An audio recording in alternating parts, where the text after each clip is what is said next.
మనలో ఆత్మ ఉందని అంగీకరించినట్లే మన శరీర నిర్మాణ ప్రాధాన్యం కూడా గుర్తించాలి. నవావరణాత్మకమైన శ్రీచక్రానికి మానవ శరీరానికి తేడా లేదని శాస్త్రం చెబుతోంది. శ్రీచక్రాన్ని ఆరాధిస్తే అన్ని దేవతామూర్తులను ఆరాధించినట్లేనని తంత్ర శాస్త్రం తెలుపుతోంది. శ్రీ అంటే శుభకరమైనది. దీనిని నవచక్రమని, వియచ్చక్రమని, నవయోని చక్రమని అంటారు.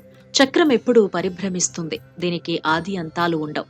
కేంద్ర బిందువు నుండి పరిధి వరకు ఎక్కడ కొలిచినా సమానంగా ఉంటుంది. చక్రారాధన అనేది ప్రతిమారాధన కన్నా శక్తివంతం. మంత్రం వలె యంత్రం కూడా మహిమగలదే. మన హిందూ ఆచారాల ప్రకారం ఎక్కువగా యంత్రాలను కూడా పూజిస్తూ ఉంటారు. వాటిలో శ్రీచక్ర యంత్రం లాంటి యంత్రాలను కొందరు పెద్ద ఎత్తున పూజిస్తూ ఉంటారు. ఈ యంత్రాలలో శ్రీచక్రం ఎంతో మహిమగలదని, ఈ యంత్రాన్ని మన ఇంట్లో ఉంచుకుని నిత్యం పూజలు చేయటం వల్ల అష్టైశ్వర్యాలు సిద్ధిస్తాయని భావిస్తూ ఉంటారు. అయితే ఎలా పడితే అలా, ఏవి పడితే వాటితో చేసిన శ్రీచక్రాలు వాడడం ప్రమాదం అంటున్నారు పెద్దలు. ఎంతో మహిమగల శ్రీచక్రాన్ని ఏ విధంగా పూజించాలి? ఈ చక్ర యంత్రాన్ని పూజించటం వల్ల ఎలాంటి ఫలితాలు కలుగుతాయో ముందు తెలుసుకోవాలి. శ్రీచక్ర యంత్రం ఎప్పుడూ కూడా రాగి పలకపై తయారు చేసింది మాత్రమే మన ఇంట్లో ఉంచుకోవాలి. ఎటువంటి పరిస్థితుల్లో కూడా పంచలోహాలతో తయారు చేసిన యంత్రాన్ని మన ఇంట్లో పూజించకూడదు. రాగి పలకతో తయారు చేసిన ఈ యంత్రాన్ని పూజ గదిలో ఉంచుకుని ప్రతిరోజు పూజ చేయాలి.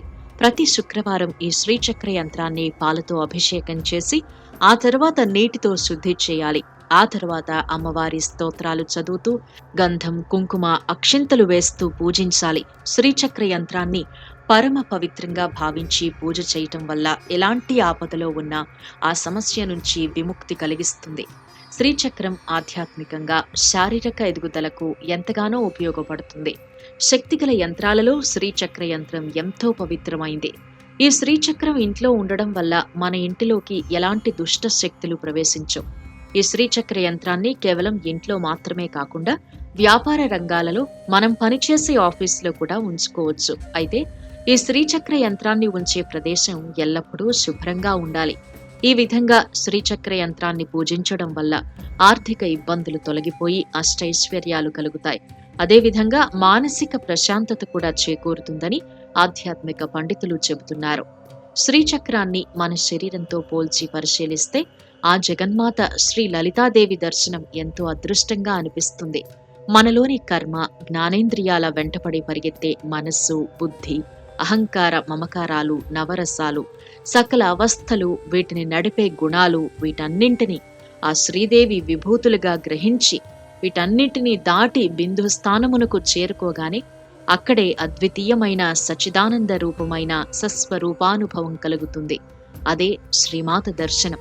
దీనికోసమే శ్రీచక్రాన్ని ఆరాధిస్తారు. ఈ యంత్రం కూడా ఒక విధంగా శాస్త్రీయమే.